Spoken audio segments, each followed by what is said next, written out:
Hello everyone, welcome back to my new video. We are doing The Merchant of Venice. Okay, Act 1, Scene 1 we have already completed. Now we will start Act 1, Scene 2.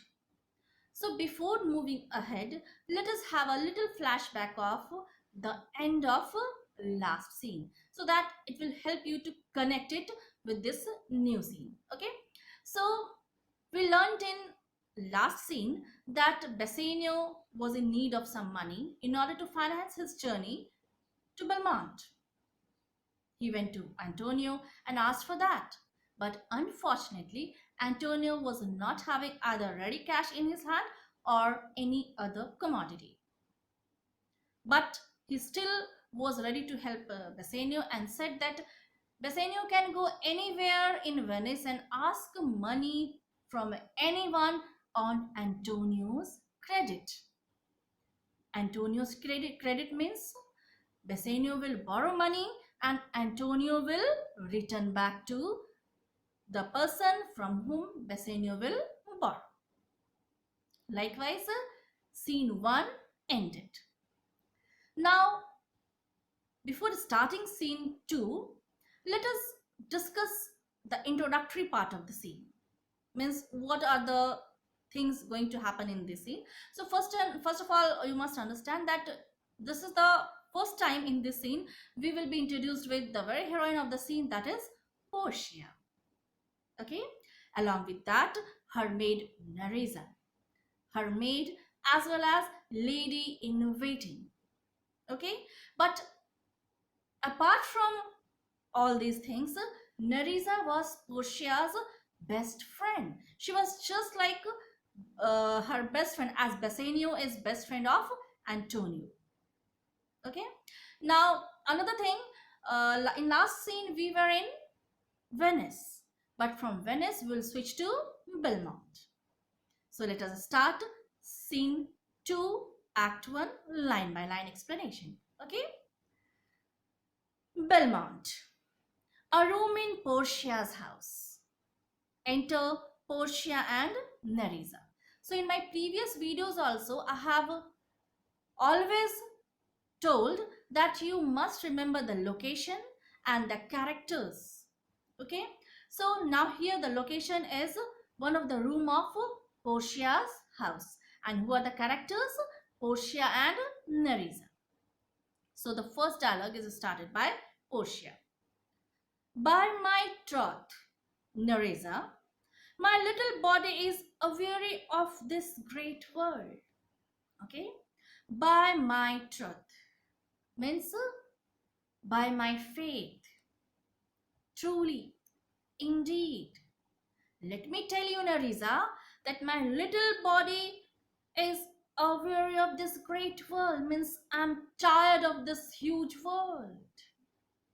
Portia says that I'm tired of this huge world. Regarding Portia, I had discussed before also that she is the only heiress of her father. Okay, she has acquired all the riches and wealth of her father after her father's death. Now, she is the only successor of her father who has to handle all the responsibilities. Now, here she is sharing her feelings with her lady in waiting or maid come best friend Nereza by saying, by my truth means I'm saying you indeed, truly, that my little body refers to herself, Portia, okay, that I am tired of this huge world. Now, on that, what was Nereza's opinion? You would be, sweet madam, if your miseries were in the same abundance as your good fortunes are. So what was Nereza's views on that when Portia says that she is tired of this world? She says it is quite natural. You would be. It is quite natural for you, ma'am. Nereza says, because as you have acquired fortune in abundance. Abundance means in a lot, in plentiful. Likewise, you have got miseries also in a lot, in plentiful. Fortune here refers to riches, wealth, or we can say responsibilities. So since you have got a lot of responsibilities on your shoulder after the death of your father, because of that you have also acquired miseries. Miseries here refers to troubles, difficulties. So as we discussed before also many times, that she is the only successor of her father. She has got all the wealth and properties and riches of her father. So all these are just like the responsibilities on her shoulder. She is the only person to take care of everything. So that Portia wants to convince her here that you are tired or you are sad. Tired here means what? Portia is in gloomy mood. Gloomy mood means sad mood, or we can say the same thing as it was in the case of Antonio, that Portia is also in melancholic mood. For that, Narisa's reason was, since she has acquired responsibilities in abundance and plentiful, as well as she has also acquired miseries, means troubles also. Who? Portia. Alright? Further. And yet, for aught I see, they are as sick that surfeit with too much, as they that starve with nothing. This is the very famous line of the Merchant of Venice. Okay, what she says, and yet for aught I see, anything I can see. Aught here refers to anything. Okay, aught means anything. So she says, aught I see, what can I see? That they are sick that surfeit with too much. Surfeit with too much means overfed with too much. One who is overfed with too much means one who overeats is sick. Always sick. One who overfeeds, who eats too much, is always sick, like that person who starves with hunger. Means the similarity between two persons, she clarifies here that one who eats too much is also sick, also falls sick, and one who starves also falls sick. Okay, so it is no mean happiness, therefore, to be seated in mean superfluity comes sooner by white hairs, but competency lives longer. So what Nerissa wants to clarify, Portia here, that one who is overburdened with worldly affairs, responsibilities, too much, okay, is always troubled, sick. Okay, she said, one who surfeit with too much, as they that starve with nothing.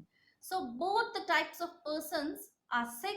One who eats too much means who is surfeit with too much means who is overfed, and one who starves means who has eaten nothing, who eats nothing. That person also falls sick. So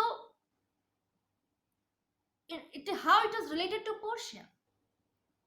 Nerissa wants to say that one who possesses too much is also sick, means always he or she is worried. One who is having nothing is also always remain worried. She's talking about two types of person, who is very much rich and one who is poor. Okay, then what is the way through which one can remain happy? She says one should take the way of middle. Neither one should try to remain very rich, nor one should remain poor. Means one should acquire the way between, the place, the position between poverty and riches. Okay, poverty and riches. Then only one can remain happy. One should not long either for too much as it is human nature, and one should try to remain little above than poverty. Okay, last line, just pay attention.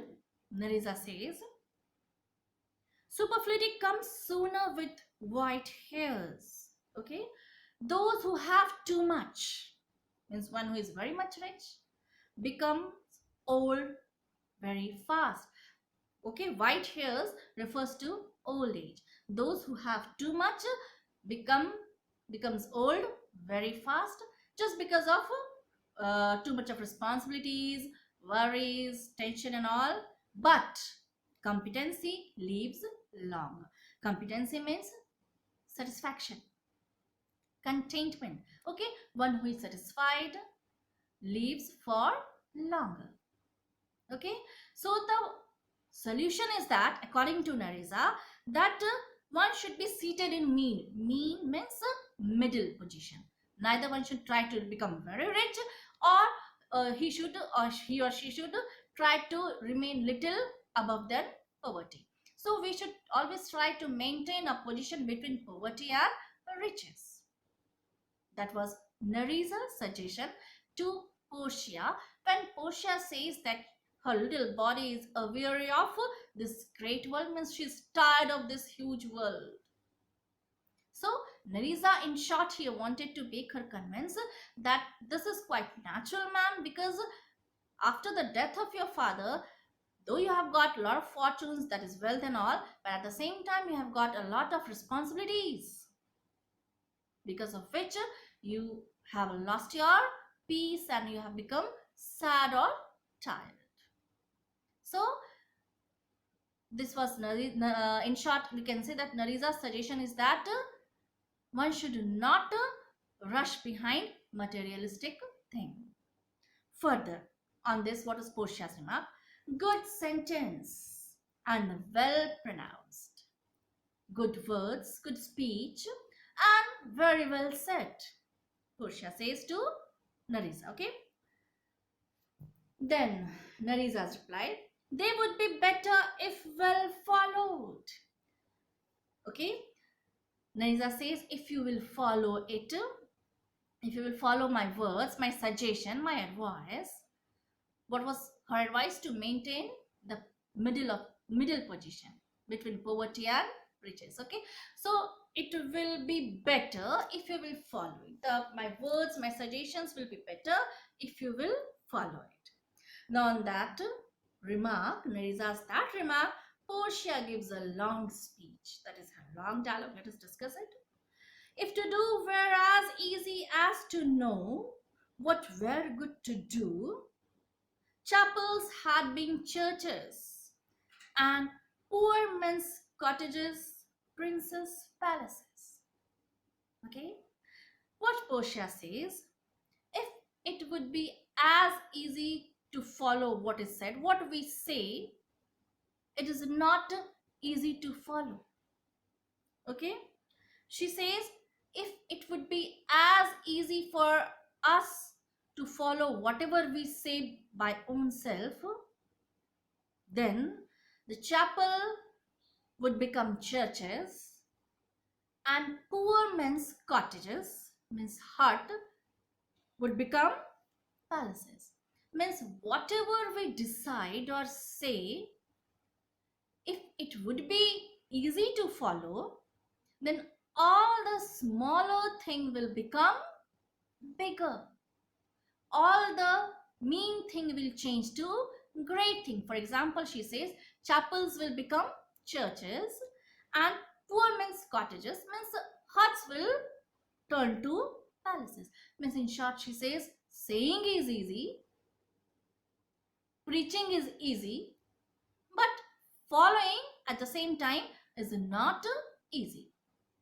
Now, it is a good divine that follows his own instructions. Okay, one who follows his or her own instructions, means the own rules and regulations or own principles which we set for us. If we are able to follow that, then we are divine. Divine, godlike, great, holy. So in short, here what Portia wants to say, that it is very easy to say, but it's at the same time it's difficult to follow. Okay, and one who really does it is divine. Only godlike people, means great people, can do that. Means what they say, they follow also, can be only done by divine people. Divine people means godlike people. It means literally here it means great people. Okay, so I can, now she proves it by giving some references, some examples. So let's see, I can easier teach 20 what were good to be done then be one of the 20 to follow mine own teachings. Portia says, I myself can teach 20 people 20 teachings. Okay, at a time 20 people can be taught by me 20 different teachings. Okay, the brain may devise laws for blood, but a hot temper leaps over a cold decree. Okay, she says that our brain always devise laws for blood. Devise means make. Okay, laws, I told you, rules, and blood here refers to body, our own body. Our brain always sets rules, discipline, and some principles for ourselves. But a hot temper, try to understand carefully, okay, but a hot temper leaps over a cold decree. But hot temper means extreme desire, always leaps over, means overpowers a cold decree. That same law, the rules, the principles, the limitations which is set by our brain, okay, is always overpowered by our extreme desire. Means our brain is most of the time overpowered by our desires. Okay, such a here is madness, the youth, to skip over the measures of good counsel. By giving the example of here, she says, here is madness to skip over the measures of good counsel.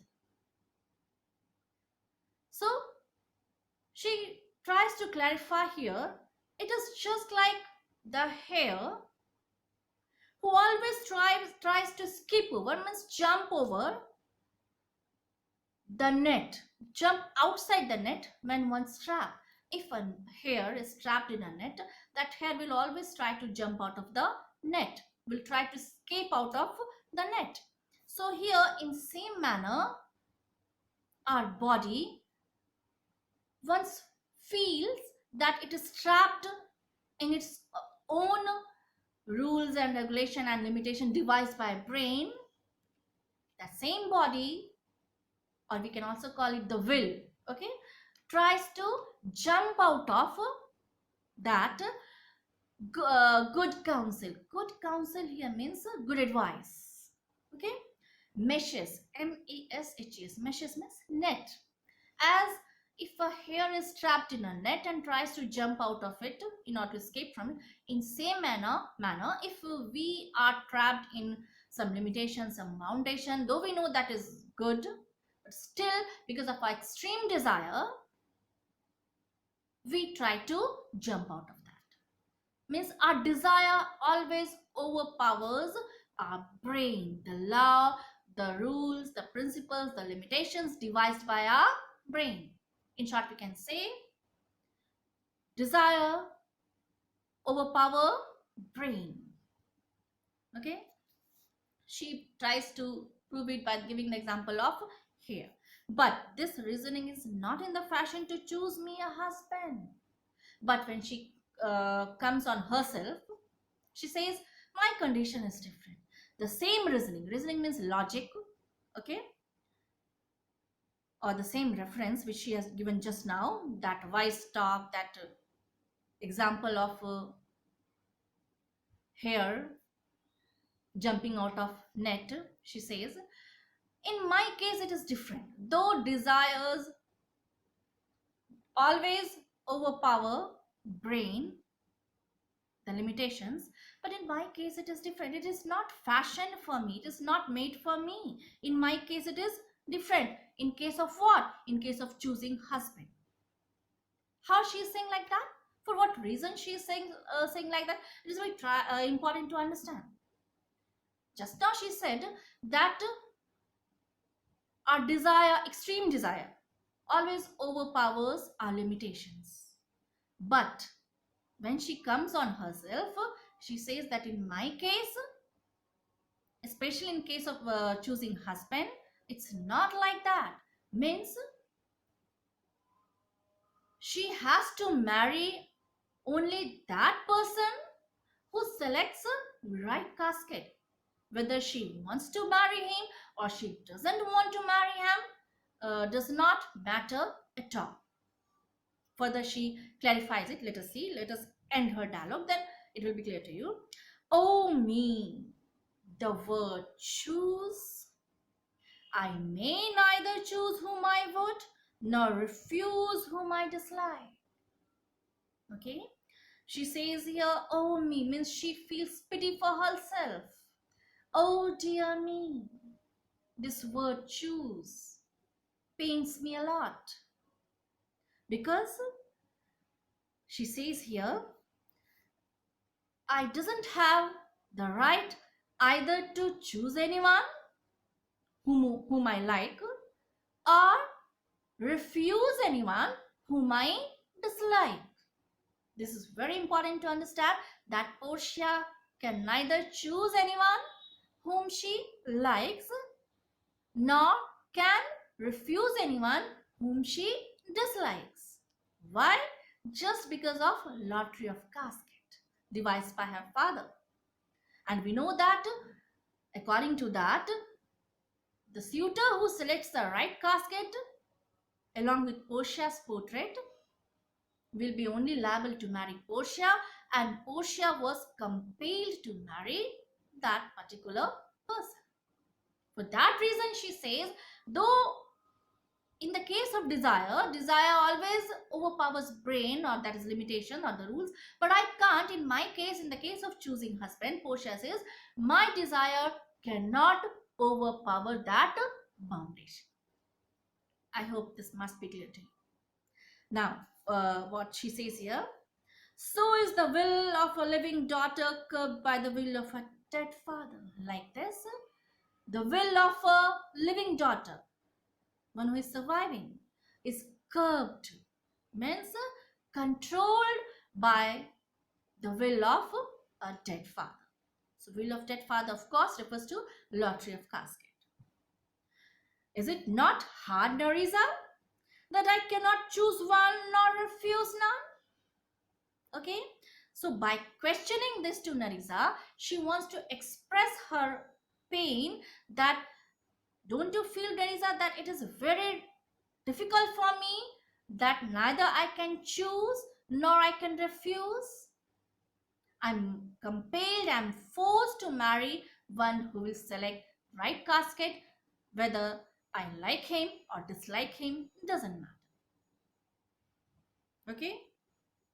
Now here, before moving ahead, let me clarify a few important points to you. That scene 2 of Act 1 also starts in same tone as scene 1 started. Do you remember, children, that in the beginning of scene 1, Antonio was also in melancholic mood? So do you find any similarity between Antonio and Portia? Of course, there are many similarities. The similarity number one, Antonio was sad in the beginning of scene. In same manner, Portia is also sad in the beginning of scene. Another similarity, his friends, they were trying to pacify him by hunting out different reason. In same manner, Portia's maid come friend, Narisa, is also trying to pacify her by trying to guess the reason. As number three, we can say, as Antonio's friend Celerino and Celerino tried to convince him by saying that you must be sad because of worldly affairs. In same manner, Nerissa also told this Portia that, ma'am, you maybe you also sad just because of worldly affairs, the responsibilities and all. Okay, so these are the similarities between Antonio and Portia. Both the characters, both the important characters of this play are introduced to us in gloomy or melancholic mood. We talked about similarities. Do you find any dissimilarities between them? Yes, very important dissimilarity is that Antonio does not know the reason behind his sadness. But regarding Portia, she is very much clear regarding her sadness. She accepts here the fact in front of Nerissa that she is sad because of the reason that she is not allowed to choose her husband according to her will. She is very much clear. So just now with the explanation, I talked about a few important things which will really help you, that similarities between Antonio and Portia as well as dissimilarities between them.